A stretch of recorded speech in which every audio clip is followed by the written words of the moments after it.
السلام علیکم ورحمۃ اللہ وبرکاتہ۔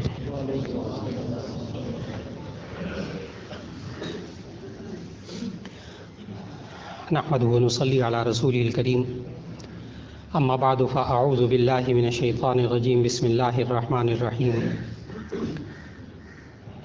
یا ایھا الذین آمنوا لا تلہکم اموالکم ولا اولادکم عن ذکر اللہ ومن یفعل ذلک فاولئک هم الخاسرون، صدق اللہ العظیم۔ اللہ رب العزت نے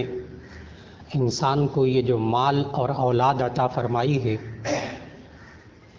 جب ہم قرآن مجید کا مطالعہ کرتے ہیں تو معلوم ہوتا ہے کہ یہ اولاد، یہ مال، یہ اللہ کی نعمتیں ہیں۔ لیکن قرآن مجید میں اللہ تعالیٰ نے یوں بھی فرمایا کہ انما اموالکم و اولادکم فتنہ، کہ یہ تمہارا مال، یہ تمہاری اولاد، یہ فتنہ ہے۔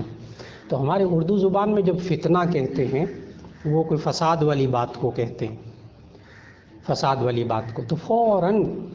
ذہن میں سوال آتا ہے تلاوت کرتے ہوئے کہ ایک طرف یہ اللہ کی نعمتیں ہیں، ایک طرف اللہ وہ دیتا ہے یہ نعمتیں، اولاد بھی، مال بھی، پھر اللہ اسی کو خود ہی فتنہ کہہ رہا ہے، تو ہم کیا کریں؟ ہم کدھر جائیں؟ یہ اللہ ہی کی دی ہوئی نعمتیں، مال بھی، اولاد بھی۔ اس کی اصل وجہ وہاں سوال اور اشکال کی ہوتی ہے کہ لفظ فتنہ عربی زبان کا لفظ ہے، اس کو دیکھنا ہے کہ عربی میں فتنہ کس کو کہتے ہیں۔ عربی میں فتنہ فساد کو بھی کہتے ہیں، جیسے اللہ تعالیٰ نے خود قرآن مجید میں یہ استعمال ہوا، فساد کے معنی میں بھی استعمال ہوا، جیسے الفتنۃ اشد من القتل، کہ فتنہ جو ہے وہ قتل سے بھی زیادہ سخت ہے۔ فتنہ وہاں مراد فساد بھی ہے، اور وہاں آپ ذہن میں رکھیے گا کہ قرآن مجید میں فتنے سے مراد شرک بھی ہے،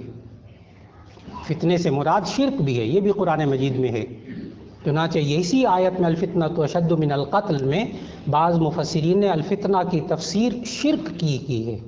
کہ یہاں شرک مراد ہے، کہ شرک جو ہے قتل سے بھی زیادہ برا ہے، اور بعض مفسرین نے یہاں فساد مراد لیا ہے، تو فتنہ کا ایک یہ معنی بھی ہے۔ لیکن یہاں انما اموالکم و اولادکم فتنہ، یہاں تمام مفسرین نے لکھا کہ اس سے مراد آزمائش ہے، فتنہ سے مراد آزمائش۔ چنانچہ انما اموالکم و اولادکم فتنہ، یہ مال اور یہ اولاد یہ اللہ کی نعمتیں ہیں، بالکل ٹھیک، جیسے اللہ نے ہمیں قرآن مجید میں بتایا۔ لیکن یہ بھی جو اللہ نے ہمیں قرآن مجید میں بتایا کہ یہ تمہاری اولاد تمہارے لیے آزمائش ہے، اس آزمائش میں سے انسان کیسے کامیاب ہو، یہ ایک مرحلہ ہے، بہت آسان بات۔ یہ انسان اپنی اولاد کی تربیت اور پرورش اس انداز سے کرے جو اللہ اور اس کے رسول صلی اللہ علیہ وسلم نے سکھائی، تو یہ انسان 100% کامیاب ہے اس آزمائش میں، 100% کامیاب ہے اگر اس نے 100% اللہ اور اس کے رسول صلی اللہ علیہ وسلم کے حکم کے مطابق اپنے بچوں کی پرورش کی۔ ایک وہ دور ہے کہ جس میں بچہ بالکل بے بس ہے، اس میں ماں باپ کے اوپر ذمہ داریاں عائد ہوتی ہیں، جب تک بچہ بالغ نہیں ہوتا، 15-16 سال کا لڑکا اور لڑکی نہیں ہو جاتے، اس وقت تک اس کے ایک ایک عمل کے ذمہ دار ماں باپ ہیں۔ یہ وقت بتا دیا کہ کب تک یہ ذمہ داریاں نبھانی ہیں، اور کب یہ ماں باپ اپنی ذمہ داریوں سے الگ ہوں گے اور بچہ خود شرعی طور پر اللہ کے نزدیک ذمہ دار ہوگا، تو جی بالغ ہونے کے بعد۔ اس لیے بالغ ہونے سے پہلے وہ روزہ رکھے، ماں باپ کو ثواب ملے گا، اور اگر نابالغ بچہ روزہ بھی توڑ دے تو اس کو گناہ نہیں ہوتا، گناہ بھی نہیں ہوتا، اس کو روزے کی قضا بھی نہیں، کفارہ بھی نہیں۔ نابالغ بچہ حج کرتا ہے، اس کا حج فرض ادا نہیں ہوتا۔ 12-13 سال 14 سال تک کے بچے کو آپ لے جائیں حج کے لیے، ابھی بالغ نہ ہوا، تو ایسی صورت میں وہ حج کا ثواب ماں باپ کو ملے گا، اور اگر حج کے اندر کوئی فساد بھی آ جائے، اس بچے کے حج میں کوئی فساد بھی آ جائے، احرام کی خلاف ورزی کر لے، فلاں کر لے، اس پر دم بھی واجب نہیں ہوتا۔ جو بات سمجھانا چاہتا تھا وہ یہ ہے کہ شرعی مثالیں میں نے عرض کی کہ نابالغ بچے کے ذمے نہیں کچھ آتا تو پھر یہ ذمے سارا کس کے آتا ہے؟ ماں باپ کے۔ اس لیے کب تک ماں باپ نے اپنی ذمہ داریاں نبھانی اپنے بچوں اور بچیوں، پیدائش سے لے کر بالغ ہونے تک، اور بالغ ہونے کے بعد بچہ اگر اللہ اور اس کے رسول صلی اللہ علیہ وسلم کی نافرمانی کرے گا خود ذمہ دار ہوگا، نماز نہیں پڑھے گا خود ذمہ دار ہوگا، روزہ نہیں رکھے گا خود ذمہ دار ہوگا۔ ہاں اس وقت ماں باپ کی ذمہ داری ہے کہنا، پابند بنانا، کہنا، ترغیب دینا، وعظ و نصیحت کرنا، سمجھانا۔ اب بچے کی پیدائش سے وہ ذمہ داریاں شروع ہو جاتی ہیں جن کا تذکرہ گزشتہ ملاقاتوں میں الحمدللہ ہوا۔ پیدائش کے بعد بچے کے دائیں کان میں اذان کہی جائے، بائیں کان میں اقامت کہی جائے، جب 7 دن کا ہو جائے اس کے سر کے بال مونڈے جائیں، اس کی جگہ زعفران لگایا جائے سر پر، اور پھر اس کا اچھا سا نام رکھا جائے 7ویں دن، اور پھر 7ویں دن عقیقہ کیا جائے۔ یہ بھی نبی صلی اللہ علیہ وسلم نے، خود نبی صلی اللہ علیہ وسلم کا بھی عقیقہ ہوا، اور انہوں نے اپنے آگے نواسوں اور نواسیوں کا بھی عقیقہ کیا۔ ممکن ہے آپ کے ذہن میں بات آئے کہ جی نبی صلی اللہ علیہ وسلم پر تو اس وقت احکامات شریعت کے آئے نہیں تھے، پیدائش کے وقت تو عقیقہ کہاں سے آ گئے؟ تو اس کا جواب ذہن میں رکھنا ہوگا کہ عقیقہ یہ چند ان کاموں میں سے ہے جو گزشتہ مذاہب میں بھی موجود تھے اور انہیں اسلام میں باقی رکھا گیا، ان میں سے ایک عقیقہ بھی ہے۔ دین ابراہیمی کے اندر عقیقہ موجود تھا۔ نبی صلی اللہ علیہ وسلم جب مدینہ طیبہ تشریف لائے تو یہود کے ہاں بھی عقیقہ موجود تھا، چنانچہ یہودی جو ہے وہ عقیقہ کرتے تھے، لیکن اگر وہ بیٹا ہوتا تھا تو ایک جانور ذبح کرتے تھے، بیٹی ہوتی تھی تو یہود عقیقہ نہیں کرتے تھے۔ نبی صلی اللہ علیہ وسلم نے جب دیکھا تو نبی صلی اللہ علیہ وسلم نے صحابہ کرام سے فرمایا خالف الیہود، تم یہود کی مخالفت کرو، جب بیٹا ہو تو 2 جانور ذبح کرو، جب بیٹی ہو تو 1 جانور ذبح کرو۔ اب اس سے وہ فلسفہ بھی سمجھ میں آ گیا کہ لڑکوں کے لیے 2 کیوں، لڑکی کے لیے 1 کیوں؟ بعض حضرات یہاں الجھتے ہیں کہ جی اسلام نے تو خود ہی سکھایا ہے کہ لڑکی کچھ کم ہے، لڑکا زیادہ اہم ہے، لڑکے کے لیے 2 جانور ذبح کرو، لڑکی کے لیے 1 جانور ذبح کرو۔ نہیں، یہ اہم غیر اہم کی وجہ سے ایسا نہیں ہوا۔ نبی صلی اللہ علیہ وسلم نے جو کیا وہ کیا کہ یہود اس وقت 1 جانور ذبح کرتے تھے لڑکے کے لیے، اور لڑکی کی پیدائش کو چونکہ برا سمجھا جاتا تھا مدینہ منورہ کے معاشرے میں، عرب کے معاشرے میں، اس لیے عقیقہ نہیں کرتے تھے۔ نبی صلی اللہ علیہ وسلم نے فرمایا نہیں، تم لڑکی ہونے پر کرو عقیقہ، اور وہ 1 کرتے تھے، لڑکا پیدا ہونے پہ تم 2 کرو، یہود کی مخالفت کرو۔ آج بھی عقیقہ کرنا سنت غیر مؤکدہ ہے، سنت غیر مؤکدہ، فرض واجب نہیں ہے۔ اگر کر لیا جائے ثواب، نہ کیا جائے گناہ نہیں۔ اور آج بھی ہمارے معاشرے کے اندر، وہاں مکہ کے اندر بھی یہی حال تھا کہ وہاں لڑکی کی پیدائش پر عقیقہ نہیں کرتے تھے، بلکہ مکے میں تو بہت برا حال تھا، اس وقت مکے میں بہت برا حال تھا۔ لڑکی ہوتی تھی تو اس کو گڑھا کھود کر زندہ دبا دیتے تھے۔ آج بھی مکے کے اندر اس زمین کو انہوں نے 4 دیواری کر کے چھوڑا ہوا ہے، بالکل آبادی کے درمیان ہے وہ جگہ، آج بھی اس کے گرد 4 دیواری کر کے اس کو چھوڑا ہوا ہے۔ کوئی بلڈنگ وہاں نہیں بنا رہے کہ جہاں لوگ زندہ اپنی لڑکیوں کو قبر میں اتار دیتے تھے۔ ایک ماحول بنا ہوا تھا، اور اتنا سخت ماحول تھا کہ اللہ تعالیٰ نے سورۃ التکویر میں 30ویں پارے کی سورت میں یہ آیات نازل کی، وَإِذَا الْمَوْءُودَةُ سُئِلَتْ بِأَيِّ ذَنبٍ قُتِلَتْ، کہ اس وقت زندہ قبر میں گاڑی جانے والی لڑکی سے پوچھا جائے گا قیامت کے دن بِأَيِّ ذَنبٍ قُتِلَتْ، تجھے کس گناہ میں قتل کیا گیا؟ آج کا معاشرے کا پڑھا لکھا انسان بھی سوچتا ہے کتنے جاہل لوگ تھے، کتنے ظالم لوگ تھے کہ جناب زندہ بچی کو، اپنی بچی کو خود گڑھا کھود کر دبا دیتے تھے۔ لیکن آپ کو حیرت ہوگی معاشرے کے اندر، آپ بھی رہتے ہیں اس معاشرے کے اندر، آج بھی اس معاشرے کے اندر گھروں میں جذبات ایسے ہی ہیں، ایسے ہی ہیں۔ اگر آج پولیس کا اور قانون کا ڈر نہ ہوتا تو شاید آج بھی لوگ اسی طرح کرتے۔ اسلامی جمہوریہ پاکستان کے اندر سوائے چند گھرانوں کے جن کی دینی تربیت ہوئی ہوئی ہے، ورنہ آج بھی بیٹی کی پیدائش پر عقیقہ نہیں کیا جاتا، بیٹی کی پیدائش پہ مٹھائی بھی نہیں بانٹی جاتی، بیٹی کی پیدائش پہ بتاتے بھی نہیں، بلکہ وہ دلہا کا منہ بھی اتنا سا نکل آتا ہے، بتاتا بھی نہیں کسی کو میرے یہاں بیٹی ہوئی ہے۔ اور وہاں ہسپتالوں کا یہ حال ہے کہ وہاں ساس وغیرہ یہ سارے سامان وامان لے کر جناب وہاں پہنچے ہوئے ہوتے ہیں، اور جب اندر سے آ کے وہ نرس بتاتی ہے کہ بیٹی ہوئی ہے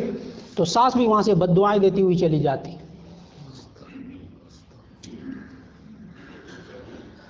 آپ سوچتے ہوں گے اب تو الٹرا ساؤنڈ کا زمانہ ہے، اب تو بتا دیتے ہیں پہلے سے لڑکا ہوگا کہ لڑکی ہوگی، لیکن جب الٹرا ساؤنڈ کے بڑے بڑے ڈاکٹر حضرات سے ملاقات ہوتی تو وہ کہتے ہیں کہ اب ہم نے بتانا ہی بند کر دیا، کہتے ہیں اب تو گھروں میں فساد مچ جاتا، اگر ہم کہہ دیں کہ بیٹی ہوئی ہے تو بس سمجھو کہ اس وقت سے طلاق کے احکامات جاری ہونے شروع ہو جائیں گے، پہلی بیٹی پہ یہ تو بیٹی ہو رہی، اس بچی کے ساتھ رویہ ہی گھر والوں کا مختلف ہو جائے گا، اسی ساس کا جو خود لڑکی ہے اس کا رویہ بھی دلہن کے ساتھ مختلف ہو جائے گا اگر اس کو پتہ چل گیا کہ بیٹی ہو رہی۔ اب وہ ڈاکٹر صاحب بھی کہہ رہے تھے، کہنے کہ الٹرا ساؤنڈ والے کہنے کہ جی وہ عجیب و غریب طریقے سے آتے ہیں جی، مثلا بڑا دباؤ ڈالتے ہیں، ڈاکٹر صاحب بتا دیں ہم نے کچھ وہ کپڑے شپڑے بھی خریدنے ہیں تو وہ کس چیز کے خریدیں، وہ کہتے ہیں بڑے بہانے سے ہم سے پوچھنے کی کوشش کرتے ہیں، لیکن اب ڈاکٹر بھی دباؤ میں آ گئے کیونکہ گھر کے حالات پلٹ جاتے ہیں، اس بچی کے حالات پلٹ جائیں گے، اس ماں کے حالات پلٹ جائیں گے۔ پہلی بیٹی ہوگی تو ٹھیک ہے مبارکباد دیتے ہیں، پہلی بیٹی مبارک ہوتی، دوسری ہوتی ہے تو تھوڑی سی تعزیت ہلکی پھلکی کرتے ہیں، کوئی بات نہیں اللہ نرینہ اولاد دے گا، 3 بیٹیوں کے بعد طلاقیں ہو جاتی ہیں۔ مسلمان نوجوان گھر والوں کا پریشر، گھر والوں کا دباؤ، آج وقت کی ضرورت ہے کہ ہمیں یہ بھی ذمہ داری پورا کرنی پڑے گی، ہم بزرگوں کو، بزرگ خواتین کو، بزرگ مردوں کو،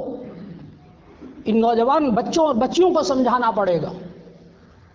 کہ اولاد اللہ کی نعمت ہے، اور نعمت کے ساتھ ساتھ آزمائش بھی ہے، اور اس آزمائش پر پورا اس وقت اتریں گے جب بیٹی پیدا ہو تو اس وقت بھی خوشی مناؤ، اس وقت بھی عقیقہ کرو، اور اگر بیٹی کی پیدائش پہ عقیقہ نہیں کیا تو یہ آزمائش میں فیل، اللہ کے نزدیک آزمائش میں فیل کہ بیٹی کی پیدائش پہ خوش نہیں ہوا، عقیقہ نہیں کیا اس نے۔ بیٹی کی پیدائش پہ مٹھائی نہ بانٹنے والے اللہ کے نزدیک فیل۔ اور اللہ نے سورۃ النحل کے اندر میں عرض کروں کہ بہت سے نوجوانوں کو الحمدللہ جب ایسے گھر کے ماحول سامنے آئے اور بات پہنچی کہ جناب معلوم ہوا ہے کہ بیٹی ہوگی اور حالات بہت گھر کے عجیب ہو گئے، کیا کریں، ان سے گزارش کی کہ سورہ نحل کی آیت نمبر 64، سورہ نحل کی اس آیت کو اس نوجوان کے سامنے قرآن مجید کھولا ترجمے والا، اور قرآن مجید کھول کر وہ دو آیتیں اس کو دکھائیں اور کہا بیٹا اس کو پڑھ لو ترجمہ، اور ترجمہ پڑھنے کے بعد پھر سوچو بیٹی آ رہی تو اب کیا کرنا ہے۔ جناب وہ آیات کا ترجمہ پڑھ کے نوجوان ہل گیا، اللہ نے اس کے ذہن کو پلٹ دیا کہ مجھے تو پتہ ہی نہیں تھا کہ یہ اتنی بری بات ہے۔ آج اس پورے مجمع کے سامنے وہ آیات سناتا ہوں، ان کا ترجمہ غرض کرتا ہوں، سوچنا ہوگا عقیقہ کرنا ہے کہ نہیں کرنا لڑکی کی پیدائش پہ، کہ وہ کیا ذہنیت ہے آج ہمارے معاشرے کے اندر، پڑھے لکھے گھرانوں کے اندر ذہنیت ہے، عجیب و غریب ذہنیت ہے۔